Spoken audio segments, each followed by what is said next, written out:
오래간만에 누가복음의 말씀을 살펴보게 됐는데요. 오늘 본문을 보면 어떤 한 나병 환자를 예수님께서 고쳐주신 이야기를 기록하고 있습니다. 예수님께서는 많은 곳을 다니시면서 하나님 나라의 복음을 선포하셨는데요. 하나님의 나라가 왔다, 하나님의 통치가 시작되었다, 하나님의 통치를 받아들이라고 하는 복음을 전하면서 말씀을 선포하시며 다니셨습니다.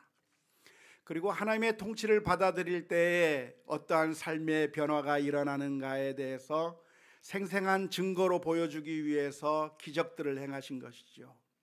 예전에 사탄의 지배를 받으면서 살던 그 삶이 고통스러운 삶이었다고 한다면 하나님의 은혜가 임한 우리의 삶이 변화되고 하나님께서 다스리는 그 삶 가운데 들어가게 되면 우리의 삶이 정말 좋아진다고 하는 사실을 생생하게 증거하기 위해서 때로는 귀신 들린 자를 정상으로 고치시기도 하고 병든 자를 고치시고 죽은 자를 살리시기도 하는 그런 놀라운 기적들을 행하시면서 다니셨던 것이죠. 예수님께서 어떤 한 마을에 갔더니 거기서 오늘 본문에 보면 한 나병 환자를 만나게 된 겁니다. 그런데 이 환자의 질병이 얼마나 심각했느냐면 그 나병이 온 몸에 들렸다고 표현할 정도로 이 사람의 질병이 아주 심각했다고 하는 것을 알 수가 있습니다.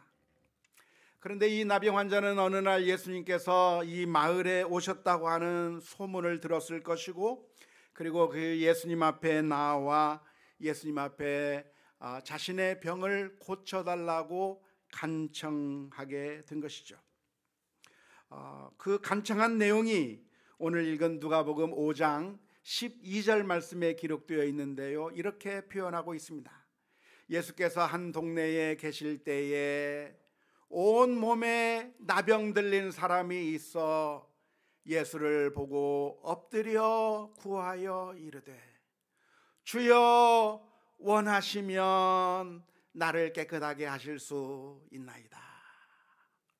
이 나병 환자가 예수님을 찾아와서 간청하면서 했던 말을 한번 주목해 보면 좋을 것 같은데요, 이 나병 환자는 예수님에게 나와서 할 때 무슨 이야기를 했냐면 나를 고칠 수 있나이다 라고 말을 했는데 그 앞에 한 가지 전제 조건을 붙였습니다. 무슨 전제 조건을 붙였습니까? 주여 원하시면 저를 고칠 수가 있습니다. 주님께서 원하시면 나를 깨끗하게 하실 수 있다고 이야기를 한 것이죠. 이 나병 환자는 예수님께서 자신의 병을 고칠 만한 능력이 있다고 하는 것을 알았습니다. 수많은 사람들을 고쳤으니까요. 예수님께서는 이 질병을 고칠 만한 능력이 있다고 하는 것을 의심하지 않았습니다.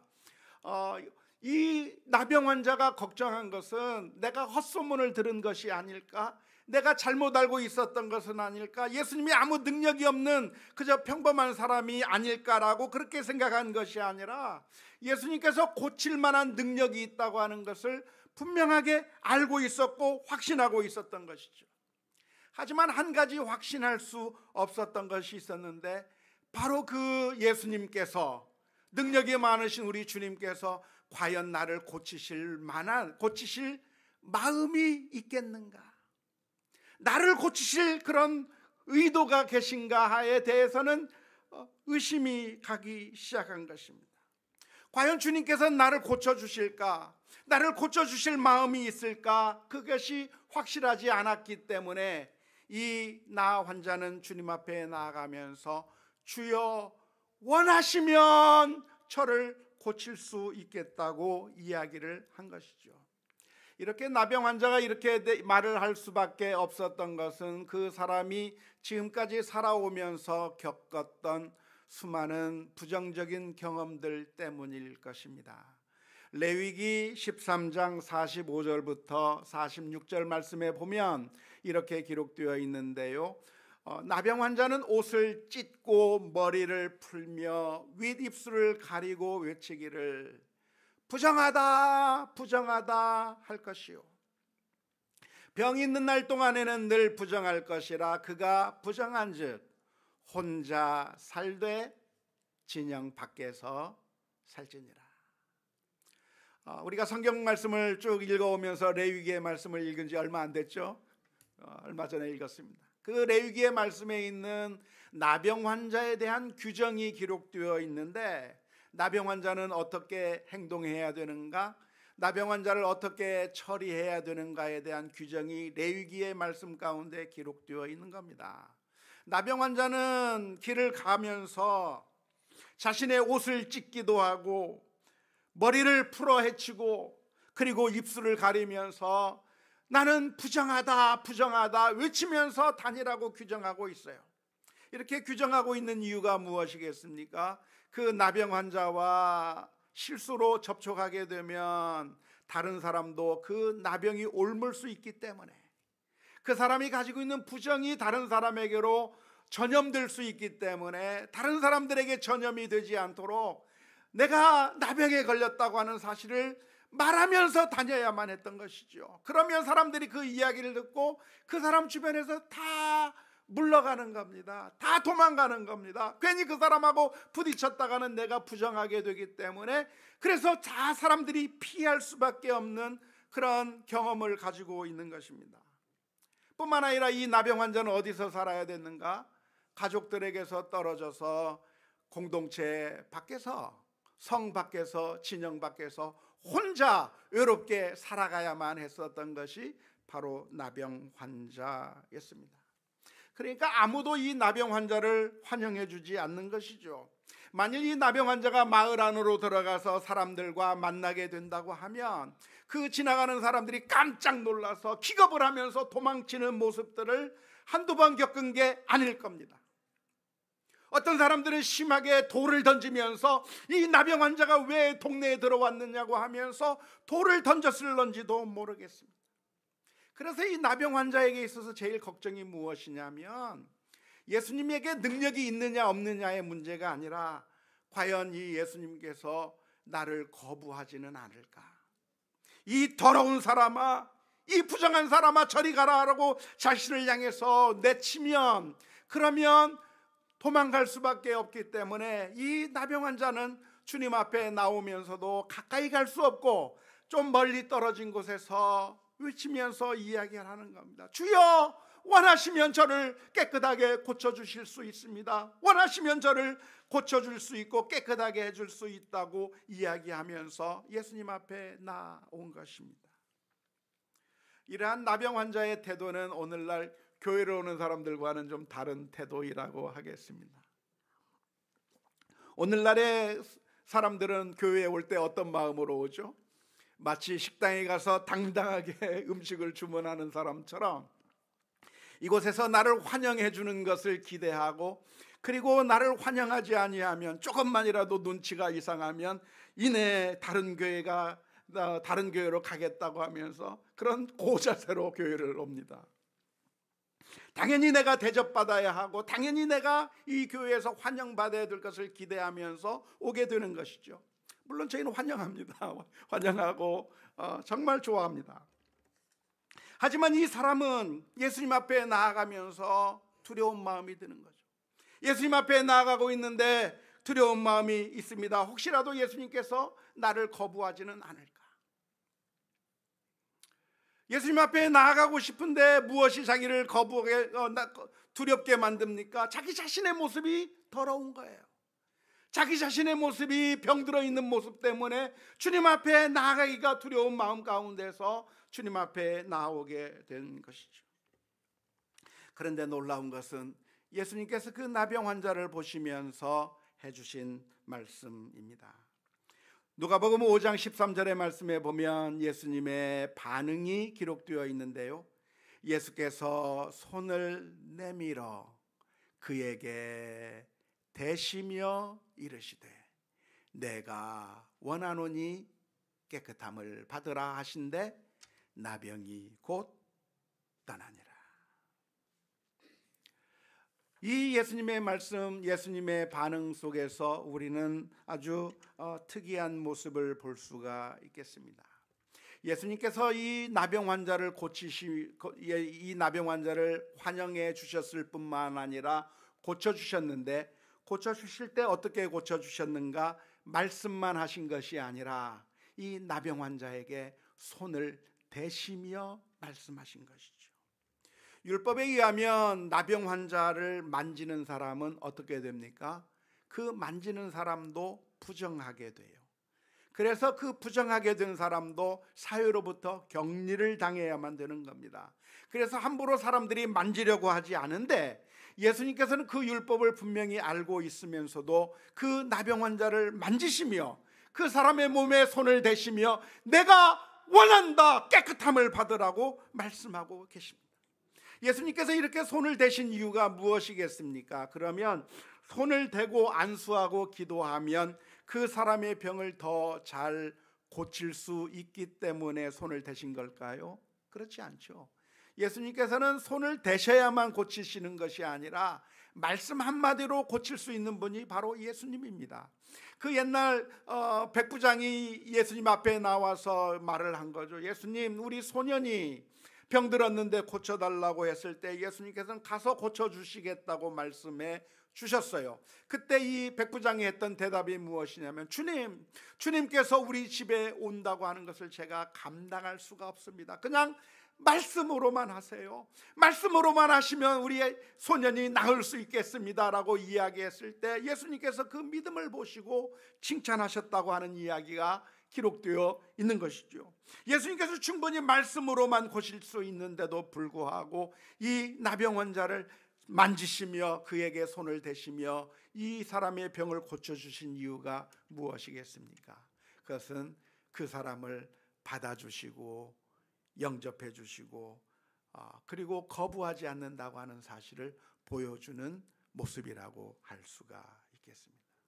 예수님께서는 이 사람을 거부하신 것이 아니라 사랑으로 품으시고 슬픔과 고통 가운데 있었던 이 사람을 주님께서 받으셔서 치유해 주시고 은혜를 베풀어 주시고 병을 고쳐 주시는 놀라운 은혜를 베풀어 주신 줄로 믿습니다.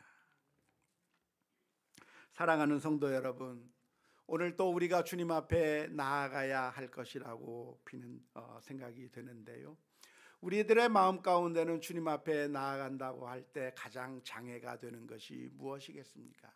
그것은 바로 우리들의 모습인 것이죠.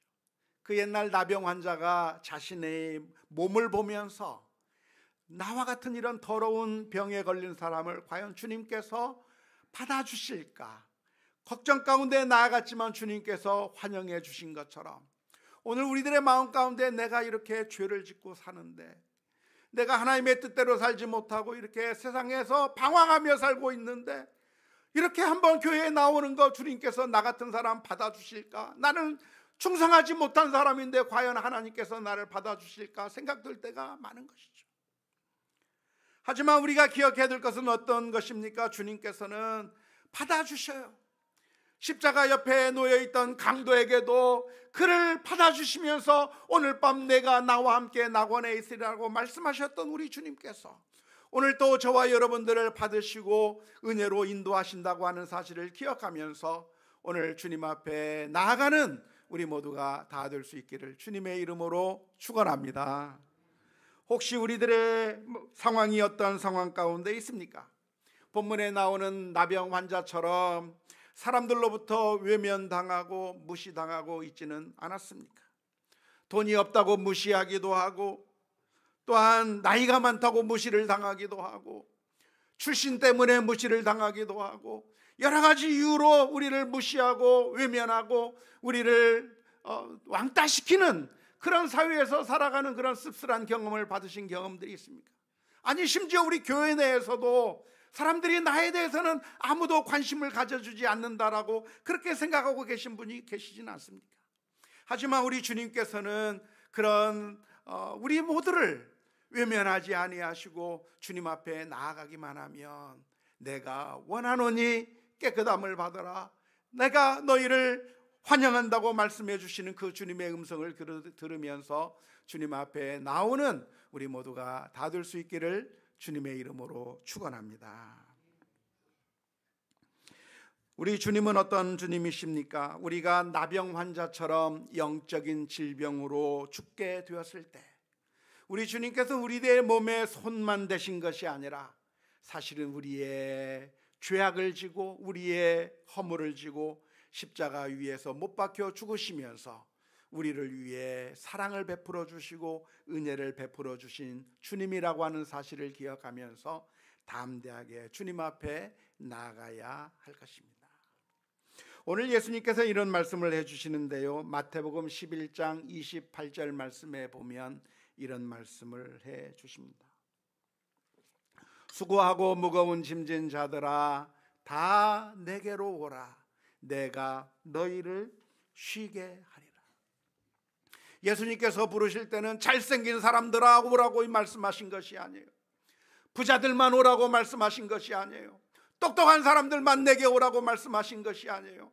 어디 내놓을 것이 있는 그런 사람들만, 건강한 사람들만 내게 오라고 말씀하신 것이 아니라 수고하고 무거운 짐을 가지고 있는 사람, 우리들의 문제가 있는 사람, 바로 그런 모든 사람들을 초청하면서 우리에게 주님이 우리가 주님에게 나아가기만 하면 주님께서 우리에게 쉼을 주시겠다고 약속해 주신 이 주님의 말씀을 기억하면서 주님 앞에 나아가야 될 줄로 믿습니다. 그런데 안타깝게도 불구하고 수많은 사람들이 주님 앞에 나아가지 못하고 머뭇거리고 있고 나아가지 못하게 되는 경우가 많이 있는데요, 이렇게 주님 앞에 나아가지 못하는 이유가 어디에 있겠습니까? 그것은 자신이 심각한 상태에 있다고 하는 사실을 모르기 때문에 주님 앞에 나아가지 못하는 것이죠. 대표적인 케이스를 들라고 하면 바리새인들을 들 수가 있겠습니다. 바리새인들은 어떤 사람들이었나요? 하나님의 율법을 철저하게 지킨다고 생각한 것이죠. 나는 깨끗하게 산다고 생각했고 나는 그런 대로 괜찮은 사람이라고 생각했습니다.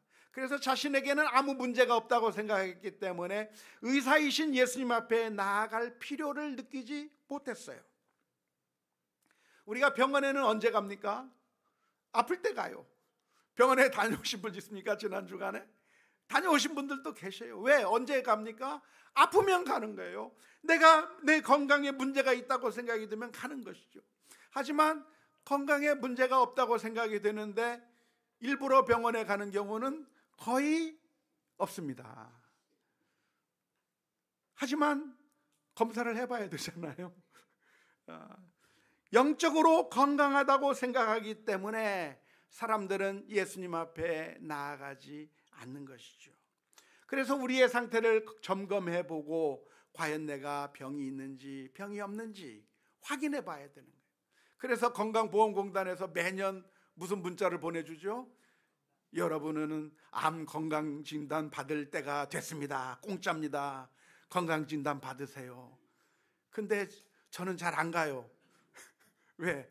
안 아픈데 가는데 안 아픈데 뭐 하려고 갈 필요가 있을까? 가셔야 돼요. 그런데 왜냐? 아프지 않아도 있을 수 있고 내가 건강해 보이는 것 같아도 심각한 질병이 있을 수 있기 때문에 그래서 가서 진단하고 치료를 받고 그래서 건강한 몸을 유지하는 것이 중요한 것처럼 우리가 영적으로 바른 길에 서 있는지 하나님 앞에 바로 서 있지 않은지 우리 자신을 영적으로 진단하며 우리가 혹시라도 하나님 앞에 회개할 것들이 있다고 한다면 안심할 것이 아니라 주님 앞에 나아가야 될 것이라고 믿습니다. 우리는 영적인 진단을 해보아야 하는데요, 우리가 흔히 속고 있는 경우가 무엇이냐면 내가 다른 사람들을 바라보면서 나는 괜찮은 사람이다 라고 생각하기가 쉬운 것이죠. 나도 괜찮은 사람 아닌가. 왜냐하면 우리가 이웃과 비교해 보니까 큰 차이가 없기 때문에 괜찮아 보이는 걸로 생각하는 겁니다. 하지만 이웃과 비교하는 것이 아니고 우리는 하나님께로 나아가서 하나님에게 비추어 보아야 되고 성경 말씀을 읽으면서 우리 자신을 비추어 보아야 되는 것이죠. 우리가 성경을 읽는 것이 왜 중요한 것인가? 우리가 하나님의 말씀 앞에 서게 될 때 우리의 죄악을 들여다볼 수가 있고 내가 하나님 앞에 바로 서 있는지를 알 수가 있기 때문에 그런 것이죠. 베드로라고 하는 사람은 갈릴리 바다에서 고기를 잡으면서 살 때 그는 한 번도 자신의 그 영적인 상태에서 질문을 던져보지 않았습니다. 그냥 평범한 인생을 살았고 고기를 잡으면서 살았습니다. 그런데 어느 날 그 베드로 앞에 예수님이 나타나셨어요. 그리고 그 베드로를 향해서 예수님께서 깊은 데에 그물을 던져보라 말씀하셨고, 어느 날 갑자기 그 엄청난 기적을 바라보면서 예수님을 바라보고 이 베드로는 자기가 죄인이라고 하는 사실을 깨닫게 된 거죠. 주여, 나를 떠나소서, 나는 죄인으로서이다. 지금까지 괜찮은 줄 알았는데 거룩하신 주님을 만나게 되는 그 순간에, 우리의 심령을 꿰뚫어 보시는 주님을 만나게 되는 그 순간에 내가 죄인이라고 하는 사실을 깨닫고 주님 앞에 엎드릴 수 있게 된 것이죠. 가늠하다가 현장에서 잡힌 여인을 죽이기 위해서 돌을 들고 있던 사람들은 자신들이 괜찮은 사람인 줄 알았어요. 저 가늠한 여인에 비하면 그런대로 나는 괜찮은 사람이고 하나님의 말씀을 지키는 사람이고 그런대로 나는 하나님의 율법대로 사는 정상적인 사람이라고 생각한 것이죠. 하지만 주님께서 그 사람들을 향해서 말씀하십니다. 너희 가운데 죄 없는 자가 돌로 치라고 하는 이야기를 듣게 될 때 그들의 마음 가운데 주님의 말씀이 후벼 파는 겁니다. 너희 가운데 죄가 없느냐라고 하는 그 말씀 가운데 이 사람들의 마음 가운데 자신들의 죄가 드러나면서 모든 사람들이 하나씩 둘씩 그 자리를 떠날 수밖에 없었던 것이죠. 우리가 영적인 진단을 하지 않고 우리가 건강한 사람이라고, 영적으로 건강한 사람이라고 착각하고 있을 것이 아닙니다.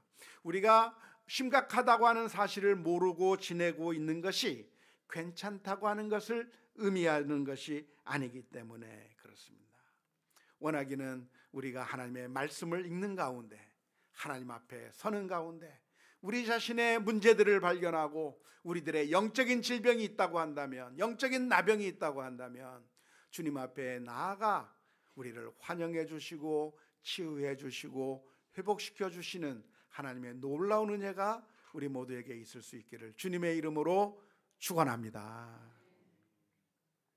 그렇다고 한다면 오늘 우리는 주님께 어떻게 나아갈 수 있겠습니까? 그 옛날에는 예수님께서 계셨고 이 마을에서 저 마을로 움직이실 때 그 마을에 있는 사람들이 예수님 앞에 나아갔는데, 지금은 예수님이 우리 교회에 오셨습니까? 아니요. 예수님께서는 부활하시고 승천하셔서 하나님 보좌 우편에 앉아 계시는 그 예수님인데 어떻게 보이지 않는 예수님에게 우리가 나아갈 수가 있겠습니까? 그것은 우리가 주님을 마음속으로 영접할 때 주님 앞에 나아가는 겁니다.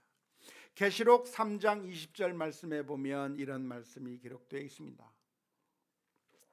볼지어다 내가 문 밖에 서서 두드리노니 누구든지 내 음성을 듣고 문을 열면 내가 그에게로 들어가 그와 더불어 먹고 그는 나와 더불어 먹으리라. 주님께서는 찾아가면 만날 수 없는 그런 아주 까다로운 분이 아니라 우리들이 마음의 문을 열기만 하면 언제든지 우리를 만나 주실 분이에요. 목사만 만나주는 것이 아니라 모두가 다 예수님을 만날 수 있어요. 마음의 문을 열기만 하면 주님께서는 언제든지 우리의 마음 가운데 들어오시겠다고 약속해 주고 계시는 것이죠. 우리 주님은 이 세상의 유명 인사와 같지 않은 겁니다.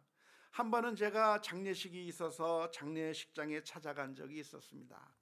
아주 유명한 목사님이었고 그 목사님으로부터 많은 은혜를 입은 기억이 있어서 그분의 그 장례식이 있어서 그래도 가서 조문을 하는 게 좋겠다 싶어서 차를 타고 운전해서 먼 곳까지 가서 조문을 하게 됐어요. 그런데 거기 장례식장에 안 계시는 거예요. 알고 봤더니 조금 전에 입관 예배 드릴 때는 있었는데 입관 예배 드리고 나서 부흥회 가셨대요. 유명한 분이라 벌써 예전에 약속했던 부흥회가 있어서 장례 기간 중에도 부흥회 가서 인도해야 된다고 가셔서 그냥 못 만나고 그냥 씁쓸하게 돌아온 경험이 있습니다. 그런데 더 유명한 사람은 더 만나기 힘들죠. 대통령 만나기 쉽습니까? 어려워요. 국회의원 만나기 쉽습니까? 어려워요. 이 세상의 유명 인사들은 만나기 어려워요. 하지만 우리 주님은 어떠한 분이신가? 우리가 지금 당장 문을 열고 주님을 영접하기를 원합니다. 주님을 모시기를 원합니다. 주님에게 우리의 마음의 문을 열기만 하면 주님께서는 거부하시는 것이 아니라 우리를 만나주시기 원하시고 우리에게 은혜 베푸시길 원하시는 하나님이라고 하는 사실을 기억하면서 오늘 우리가 주님에게 마음을 여는 우리 모두가 다 될 수 있기를 주님의 이름으로 축원합니다.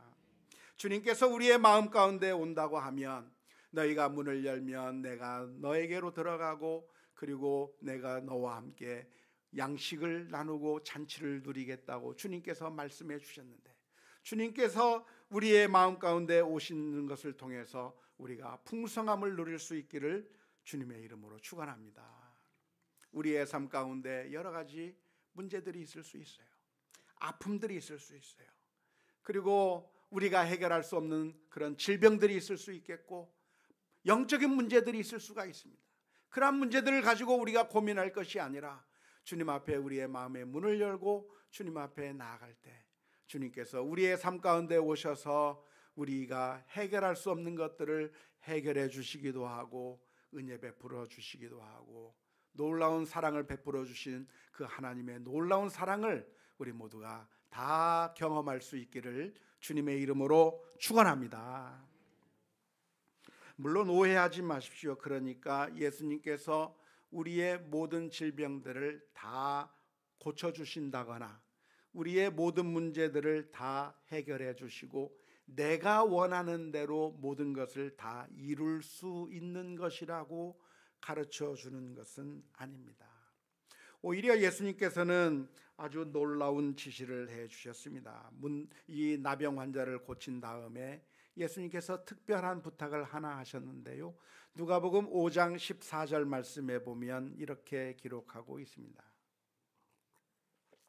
예수께서 그를 경고하시되 아무에게도 이르지 말고 가서 제사장에게 내 몸을 보이고 또 내가 깨끗하게 됨으로 인하여 모세가 명한 대로 예물을 드려 그들에게 입증하라 하셨더니, 나병 환자를 고친 다음에 예수님께서 당부하신 말씀은 제사장에게 가서 레위기의 규정대로 이제 깨끗하게 되었다고 하는 것을 입증받고 정상적으로 활동할 수 있게 하라고는 하셨지만, 그러나 내가 예수님 때문에 이렇게 고침을 받았다고 하는 이야기를 소문내지 말라고 신신당부를 하신 겁니다. 왜 이런 부탁을 하셨을까요? 소문내면 더 좋은 거 아닌가요? 지난번에 우리 교회 성도님이 운영하는 수학 학원을 신방 간 적이 있습니다. 그랬더니 입구에 화분이 하나 딱 있고 거기에 뭐가 있었냐면은 서울대 의대 입학 감사 쫙 써놨더라고요. 거기다 딱 입구에다 놨는데 왜 입구에다 놔뒀을까요? 선전하려고. 이래봬도 이런 학원이다. 겸손하게 말씀하시더라고요. 학생이 잘해서 한 거라고. 잘한 거 있으면 소문내고 좋은 거 있으면 알리고 그래야 더 많은 사람들이 오기 때문에 알리는 것이 당연할 것 같은데, 장점이 있으면 더 많이 알리고 싶은데 왜 예수님께서는 아무에게도 말하지 말라고 말씀해 주신 걸까요? 그것은 사람들은 늘 영적인 것보다는 이 세상의 것에 관심이 더 많기 때문에 그렇습니다. 예수님께서 이 나병 환자의 병을 고치신 것은 사탄의 지배로부터 해방이 되어서 이제는 하나님을 모시고 믿음으로 살기를 원하는 마음에서 이 병자를 고쳐주신 거예요. 그렇기 때문에 이 나병 환자의 그 삶이 이제는 하나님의 뜻에 따라 순종하며 하나님을 모시고 회개하는 삶으로 변화되기를 원해서 이런 일을 하신 것일 겁니다. 하지만 많은 사람들은 예수님의 그 치유의 목적은 까마득하게 잊어버린 채 무엇만을 바라보게 될까요? 병을 고친 것만 보는 거죠. 병을 고친 것만 보는 것. 그래서 소문이 나서 예수님은 병을 잘 고친다더라, 예수님에게로 가면 문제가 해결된다더라, 거기에 열광하지 못하게 아무에게도 말하지 말라고 말씀하시는 겁니다. 사실 기적을 보았을 때의 정당한 반응이라고 하면 무엇이죠? 베드로와 같은 반응이에요. 예수님께서 그 갈릴리 바다에서 수많은 물고기를 잡게 해주셨을 때 베드로는 그 수많은 물고기를 보면서 거기서 열광하지 않았어요. 주님, 이렇게 많은 물고기를 잡게 되다니, 이런 경험을 하게 되다니, 주님, 저와 동업 좀 합시다. 그래서 우리가 수산업계를 한번 평정을 해봅시다. 주님과 저와 손잡으면 못할 게 없습니다. 그렇게 나온 게 아니에요. 베드로는 그 앞에서 엎드렸어요. 자신의 문제를 해결해 주신 그 주님 앞에서 이 세상의 문제가 아니라 자신의 죄를 바라보고 하나님 앞에 회개해야 되는 자신의 모습을 보면서 주여, 나를 떠나소서, 나는 죄인이로소이다 울며 주님 앞에 나오게 되었고, 자신의 인생을 이 세상에서의 삶이 아니라 주님의 제자로서 살도록 자신의 삶을 완전히 변화시키는 그런 놀라운 영적인 변화가 베드로의 가운데 있었던 것이죠. 그런 변화를 주님께서는 원하고 계시는 거예요. 하지만 소문을 내지 말라고 해서 소문이 안 나는 것이 아니라 소문이 많이 나버렸어요. 그래서 사람들이 몰려들기 시작했습니다. 몰려들었을 때 주님께서는 어떻게 하셨습니까? 누가복음 5장 16절의 말씀에 보면 예수께서 물러가사 한적한 곳에서 기도하시니라. 수많은 사람들이 떡을 보고 열광하고, 수많은 사람들이 질병이 치유되는 것을 보면서 열광하는 그 모습 가운데서 그들 앞에서 내가 이런 능력이 있다고 하는 것을 자랑하며 보여준 것이 아니라 그들에게서 물러가셔서 하나님 앞에 기도하는 모습을 보여준 것이죠. 우리가 이 주님의 말씀을 보면서 우리가 하나님 앞에 나아가야 될 줄로 믿습니다. 주님께서 오늘 저와 여러분들의 삶의 문제도 만져주시기를 원하셔요. 때로는 주님께서는 우리의 질병을 고쳐주실 수도 있고, 때로는 우리의 가정의 문제를 해결해 주실 수도 있고, 때로는 주님께서 원하신다고 한다면 놀라운 능력을 베풀어 주실 수도 있는데, 그러한 것들을 통해서 우리가 바라보아야 될 것이 있다고 한다면 우리의 영적인 문제들이 주님 앞에서 해결이 되고 주님 앞에 나아가는 가운데, 이제 지금까지 우리가 사탄의 지배를 받으면서 살아왔던 삶이었다고 한다면 그 모든 사탄의 지배의 삶을 청산해버리고 화를 내고 분노하며, 그리고 이기적이고 탐욕적으로 사람들을 미워하며 사는 사탄의 지배를 따라 살았던 삶이 우리의 과거의 삶이라고 한다면, 이제는 그런 과거의 삶은 다 내어버리고 우리 주님께서 우리의 마음 가운데 오셔서 우리의 마음을 지배하는 삶, 사랑을 베풀며 친절을 베풀고 은혜를 베풀며 주님을 찬양하고 경배하며 주님께서 말씀하신 대로 항상 기뻐하고 쉬지 말고 기도하고 범사에 감사하는 삶으로, 영적인 삶으로 바뀌는 그런 우리의 모습들이, 결단의 모습들이 있을 수 있기를 주님의 이름으로 축원합니다. 하나님의 통치를 받아들이는 사람은 그 마음의 풍성함을 누리게 될 것입니다. 그리고 그 풍성함의 결과로 문제가 해결되기도 하고 질병에서 치유받기도 하고 하나님의 놀라운 역사를 체험하기도 할 것입니다. 오늘 이 시간 우리가 이 세상의 헛된 것들을 추구하는 것이 아니라 주님께서는 우리를 위해서 십자가 위에 못 박히시면서 우리의 죄악의 문제를 해결하셨다고 하는 사실을 기억하면서, 주님, 저의 문제들을 해결해 주시고 주님과의 관계가 회복되게 해주시고 우리의 더러웠던 인생들이 주님 앞으로 돌아갈 수 있는 믿음의 사람들이 되게 해 주옵소서. 기도하며 나아가는 우리 모두가 다 될 수 있기를 주님의 이름으로 축원합니다.